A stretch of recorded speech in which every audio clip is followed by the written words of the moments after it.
What you always wanted to ask. In this series, we focus on the Christian predicament today. Here DR.VALSON deals with the many perplexing questions that thinking Christians, especially the youth, harbor but do not ask for want of appropriate help or opportunity. Addressing these questions is essential to be clearer about our life of faith. As one who has participated in the intellectual and spiritual formation of young people over 2 generations, DR.VALSON is in a vantage point to address such questions. The viewers are welcome to raise their questions and concerns pertaining to the insights offered in this series so that they may be addressed as well. So, welcome to this series titled What You Always Wanted to Ask, as supplementary to the series What Jesus Meant. Greetings to everyone. In the series titled Seed of Thought, envisaged to be complementary to the overall series What Jesus Meant, today let's take up a question which is so very central to the spiritual vision. This is a concern that spirituality shares with philosophy as well as other branches of human knowledge like sociology, anthropology, historical studies, cultural anthropology, so on and so forth. The question is, what are we? How do we understand ourselves? Now, the importance of this question is self-evident. We cannot take care of ourselves. We cannot understand what our scope is.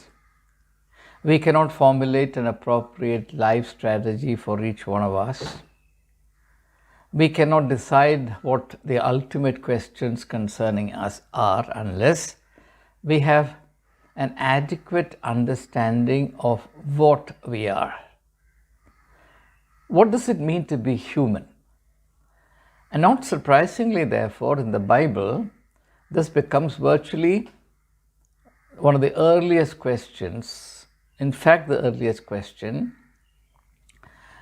implied in the understanding of the human predicament. Now, let me very briefly examine what, according to the biblical vision, constitutes this unique privilege of being human. We are quite familiar with the saying that a human being has 3 dimensions. We are a body, we are a soul, we are a mind. So the body, mind, soul combined is what is considered human. The question is, how is this expressed in the creation of human beings? Because what is fundamental to being human must be reflected in the way human beings are created, if we assume at all that we are created rather than expressions of spontaneous self-creation or products of a historical evolution, as in the case of the theory of Darwin, the theory of evolution. Now, the Bible begins by saying that God shaped Adam, and this is in the 2nd chapter of the book of Genesis, out of the dust of the earth. And therefore, the bodily dimension is absolutely evident. God crafts or crafted the human body. Now, if God so crafted the human body, surely God attaches great significance to this. It's important to emphasize this because somehow the Judeo-Christian tradition, particularly the Christian tradition, developed a supposedly spiritual idea which treats the body as a sort of liability. It has got a whole lot of theological, historical background to it, and this is not the time for me to enter into a detailed discussion of that. For the time being, let's fix our mind on this, that God deliberately, consciously, carefully created the human body. And that human body, in a way, reflects the image of God. So, in the first chapter, we read that God created human beings in the image and likeness of God. Image pertains to the human body, likeness pertains to the human nature, the nature of man. So, the body is important. And we find, for example, in the case of Jesus' public mission and ministry, Jesus being duly aware of the physical needs of human beings. A very familiar instance can be cited in the 6th chapter of John's Gospel, when the whole multitude listens to Jesus and they forget their own physical needs, such being the extent of their absorption in the teachings of Jesus Christ. I wish we had audiences like this in our times. It is Jesus who becomes aware of their physical need, their hunger, and therefore he instructs the disciples to give them something to eat. So the body matters. Now, if the body didn't matter, Jesus would not have undertaken the ministry of healing. So even in the temptation, the first temptation, Jesus' response is that man does not live by bread alone, but by every word that comes from the mouth of God, which also means that bread matters. So bodily or physical needs matter. Give us this day our daily bread. Let's make no doubt about it, the body matters. And if the body matters, all the physical aspects of it, all the chemical, scientific, hormonal, muscular aspects of it, even the architectural aspects of it, if you like, the aesthetic aspect of it, all these things matter to God. So it becomes a spiritual duty to take care of our body. And that not merely in terms of physical hygiene, which is important, but also in terms of keeping the body a finely tuned instrument through which the soul and the mind can sing their music. Now this is extremely important. The old saying, a sound mind in a sound body, can be extended also to say a sound soul in a sound body. If there is a disharmony among the three dimensions of our personality, then there is a serious problem. And we owe a great deal to modern psychology, particularly depth psychology, for making us duly aware of this dimension. And particularly the writings of Carl Jung, who, unlike Freud, took the religious life of human beings very seriously, and his psychological idea is more profound to that extent. So the point that we have covered so far is that the physical dimension of our life matters a great deal, and it is a spiritual duty to take adequate care of it. Now, what about the mental, what about the spiritual dimension, or what about the soul dimension? Now, that is duly taken care of by the biblical text saying that God breathed into Adam. First, God crafted the body of Adam, then Adam was not a living soul, he was only a body, and that's not enough. So God breathes into Adam, and that breath of God denotes the spiritual or the soul dimension. That's very real.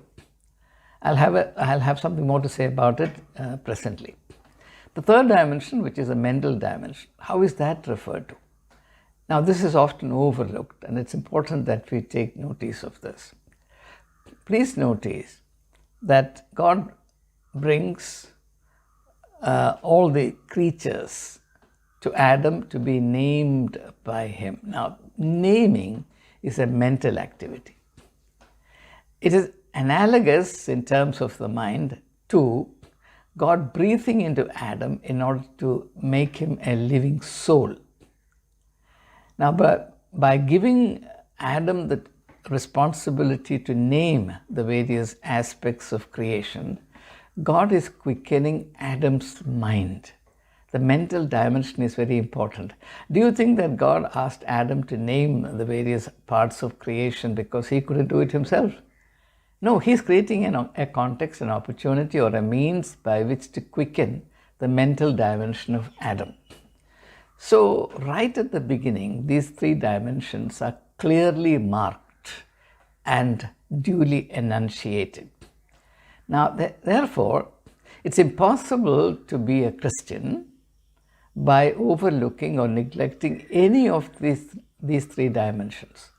Now, clearly, when Jesus said that he came, that all human beings may have life and life in its fullness, the fullness of life surely implies the harmonious development of the three dimensions of a human being's personality. We cannot attain fullness of life if we neglect the development of our mind, or if we neglect the needs of the body. Of course, I don't have to say if we neglect the requirements of the soul. So we are to be responsible and equally attentive to what it takes to develop our personality in its threefold dimension of body, mind, and soul. Now, it is in this context that I believe that faith must be understood.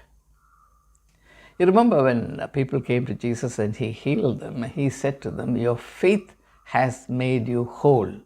Now the word whole, W-H-O-L-E, means complete. And therefore, surely, if you go by this biblical anthropology is the attempt to understand what it means to be human, or anthropology is the study of man. If you go by this biblical anthropology, namely the idea that we are a soul, we are a mind, we are a body, then Jesus' statement that your faith has made you whole means that faith is the means given to us to establish and maintain a harmonious relationship with the threefold dimensions of our personality.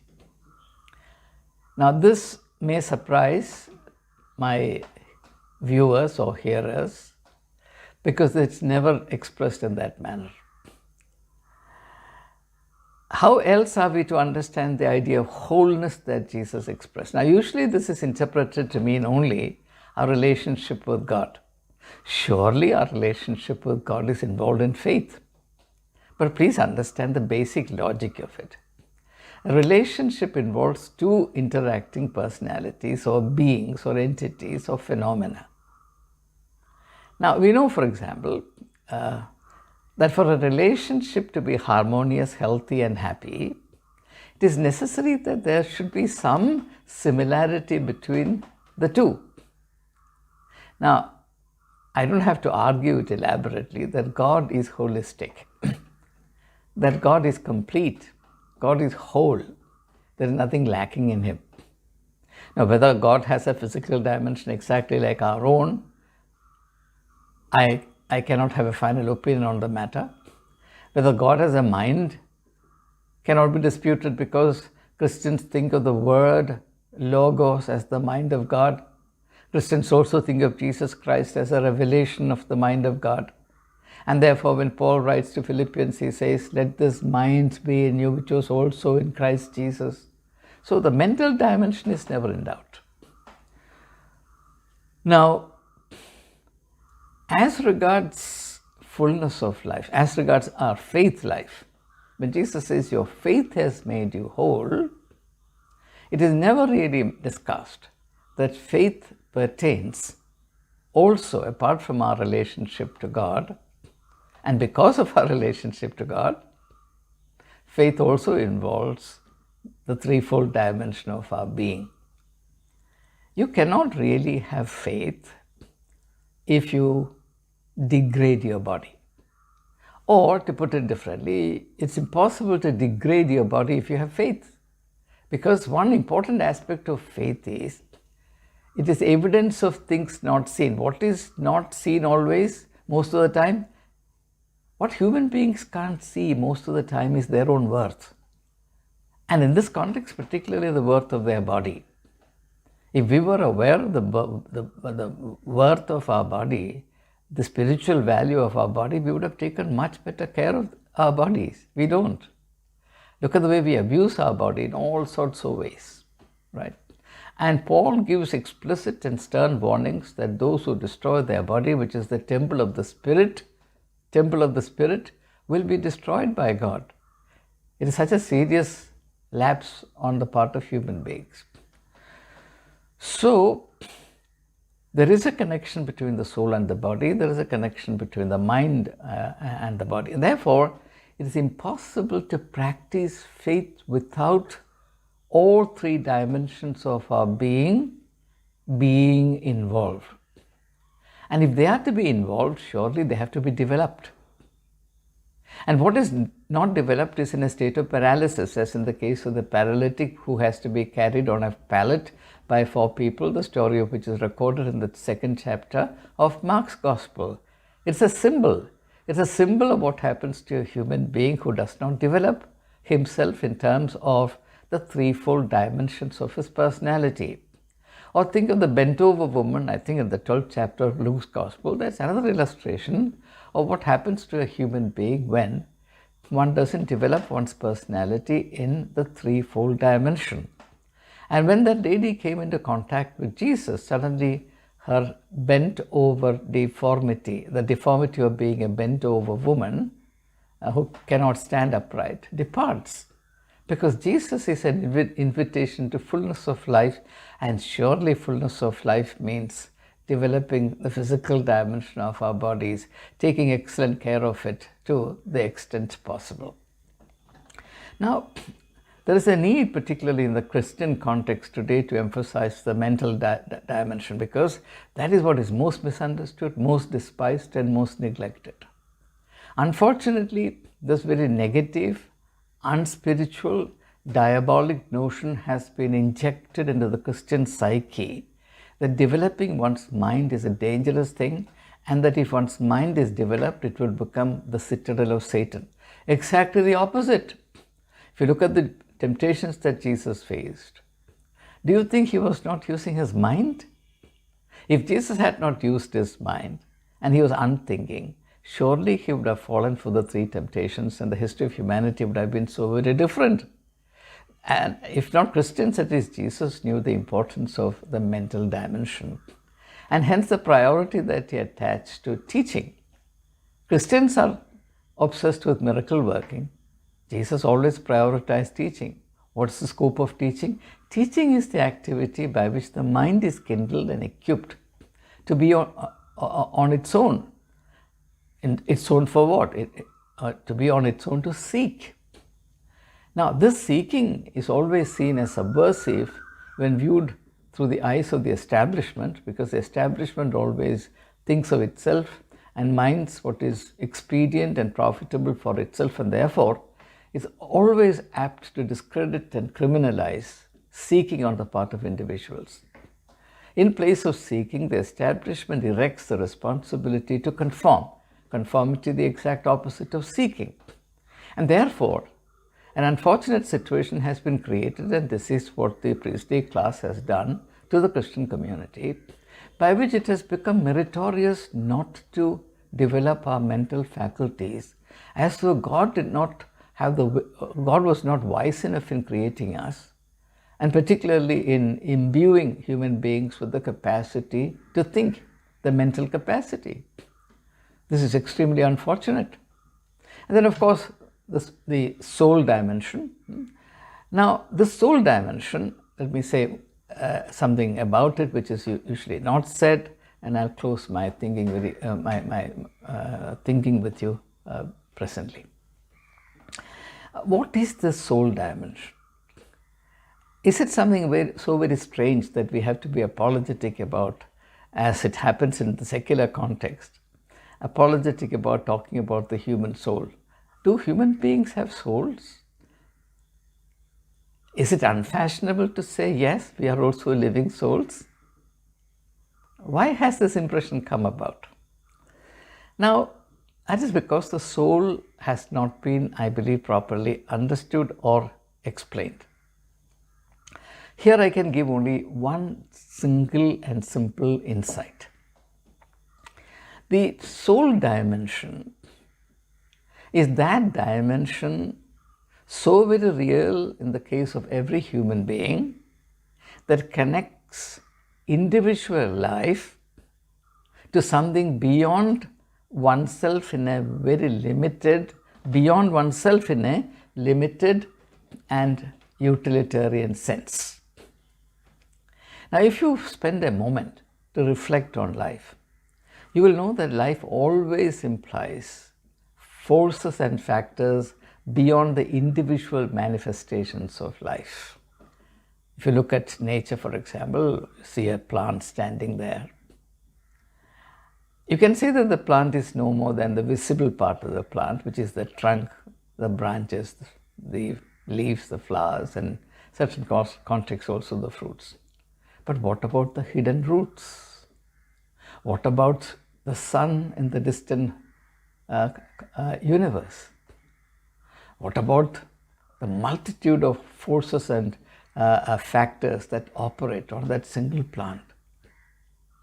Now, it's very difficult to encapsulate or summarize or to hold all of that in a single word other than the soul. Now, that soul, let me not create any confusion, doesn't exist external to the individual concerned alone. Let me put it more clearly so that there is no misunderstanding here. That soul has an existence with a twofold dimension. It exists within the individual, it also exists outside the individual. If it doesn't have this twofold dimension, it cannot connect, and it's a function of the soul to connect. See, the body cannot really connect. The mind connects, but there's a limitation to what the mind can connect the body and itself. But as regards the soul, there is no limitation. For example, the mind cannot connect to what is metaphysical. The mind cannot connect to what is supernatural. That's the reason why in the age of rationality, say the 18th century, and to some extent the 19th century, it became so very difficult for human beings to believe in the soul, believe in God, believe in supernatural realities, and therefore also believe in the immortality of the soul. All these became problematic for the reason that these things are not only within the individual but also far beyond the individual, and what is beyond the individual can be connected to only with what is within the individual, and that within the individual dimension is faith, and therefore his faith is not there. The individual cripples himself in terms of connecting, in terms of meeting his need to be connected to that which is beyond himself. For example, in a tree, on the leaves of a tree, if there is no chlorophyll, the tree cannot connect itself to the life-kindling power of the sun and through photosynthesis cook food for itself. The sun is there, the tree is there, the leaf is also there. Unfortunately, the leaf has no chlorophyll. Therefore, it cannot manufacture, it cannot prepare, it cannot cook food for itself. The tree will die. So, it is the green chlorophyll which apparently stays put unmoving inside a leaf that connects the tree to the distant sun. There are other modes of connectivity also. I am just giving one illustration. That the very same tree is connected to the distant sea, because if the rain doesn't come, and the rain comes because the water in the sea evaporates, sea, river, etc., certainly distant water bodies, and then it becomes rain and it falls on the tree and the tree is rejuvenated. Without that, the tree will die. So life always has this principle that what is within is also connected to what is without. Now let's take a human example. How are we able to walk, move, run, jump? Do you think it's because there is some power, only because there is some power within us? Our heart is strong, therefore our muscles are strong, therefore we can run and leap? No. Certainly that's important. But we are able to run also because there is something called the force of gravity, which is beyond us. And we are also able to run for the same reason that the tree is able to manufacture food out of sunlight. If the sun is not there, there will be no life on earth and we will all perish, and there will be no running and jumping and leaping, etc. So life always involves not only our inner dimensions, but also something far beyond us. It is this awareness that is quintessential to the spiritual vision of life. Now, let me give you my very simple interpretation of religious life. And on that, I'll close. Not religious life, spiritual life. Spiritual life is peculiar to human beings because only human beings have in them these threefold dimensions of body, mind, and soul duly developed. I don't argue that trees and animals don't have body, mind, and soul. They have it. They may not have it, but I believe they have it. But in them, these dimensions are very, very embryonic, seminal, or inadequately developed. In human beings, they are in a state of unlimited expansion, and therefore it's possible for us to seek perfection, as Jesus advised his disciples to do. Be perfect, even as your Father in heaven is perfect. Now, in this condition of being able to seek perfection, human beings become increasingly aware not only of the resources within, but also resources far beyond them. And that is what in technical language is called the numinous spirit. The numinous spirit. Numinosity, not luminosity, numinosity is this larger awareness that there are realities beyond the individual control, individual possibilities, to which the individual needs to be connected, like the plant having the need to connect to the sun, to the distant sea, etc., to the earth. So, the life or individual life that cuts itself off from all this universe of possibilities does a serious disservice to itself. And Jesus understood it. Let me give you the evidence. Read the 15th chapter of John's Gospel. Jesus says, I am the vine, and those who abide in me will produce fruits. Those who don't abide in me will wither away. Now, that is to say, in our spiritual life, we have a need to abide in something beyond ourselves. That is the essence of that text. So spirituality is the discipline by which human beings are delivered from the presence of their materialistic empirical existence, in which they misunderstand themselves merely as bodies, and in some cases also as minds, but never as body, mind, and soul, and enlarges this understanding of the human being as a body, mind, soul combined, a wonderful phenomenon, a mysterious phenomenon, which then puts upon us the responsibility to take care of ourselves in that dimension. Now, the spiritual provisions that Jesus introduced into this world, now if you read them carefully, you will realize they're all meant to help us undertake this task successfully so that we attain wholeness of life in this world. Unfortunately, this goal has been deflected from. Instead, a sort of dishonest and meaningless obsession with the world to come has been erected in its place. Now, use your common sense for a moment. How can you enter life in the world to come if you make a mess of the life in the world that's already come? Now, if you think of the analogy of Jesus' second coming, it is very clear that only those who have something to do with the second coming of Jesus Christ, who takes the resources on account of the first coming seriously. So the first coming is a preparation for the second coming, and therefore, if the insights, the resources, and the discipline generated through the first coming is belittled or rejected or made proper use of by so-called believers, then they can have absolutely nothing to do with the second coming. They cannot even sincerely believe that the second coming will ever happen.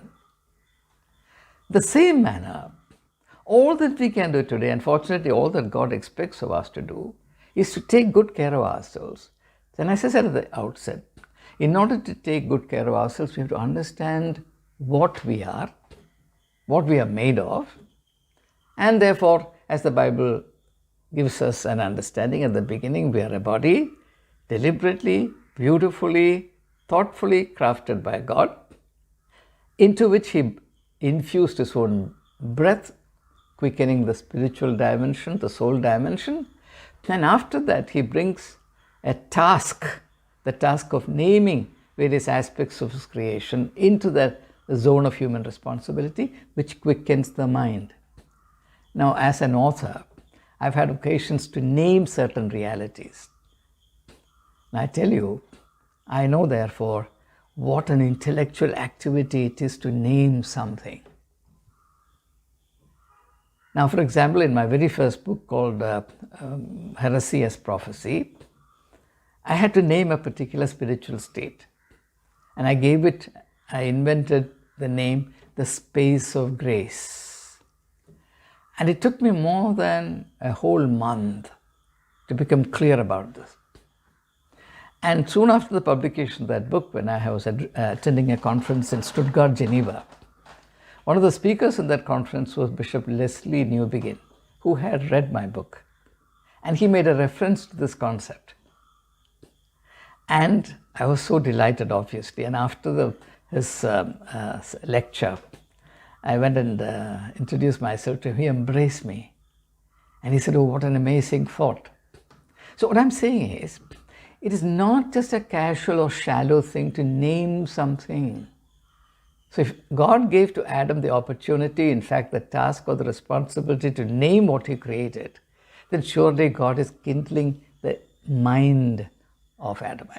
We shouldn't have much difficulty in understanding it. And therefore, if you pay even cursory attention to the public ministry of Jesus Christ, particularly His teaching, you'll realize that Jesus' great concern was to quicken the mind of human beings, but to quicken the mind in a spiritual way, not in the secular way. Because the secular way, for all its beauties, for all its wonderful usefulness, is highly limited. It is reductive, to use the technical term. But anyway, I don't have the time now to explain all that. A great deal needs to be said. Fortunately, we can do that in the series of videos that will follow this.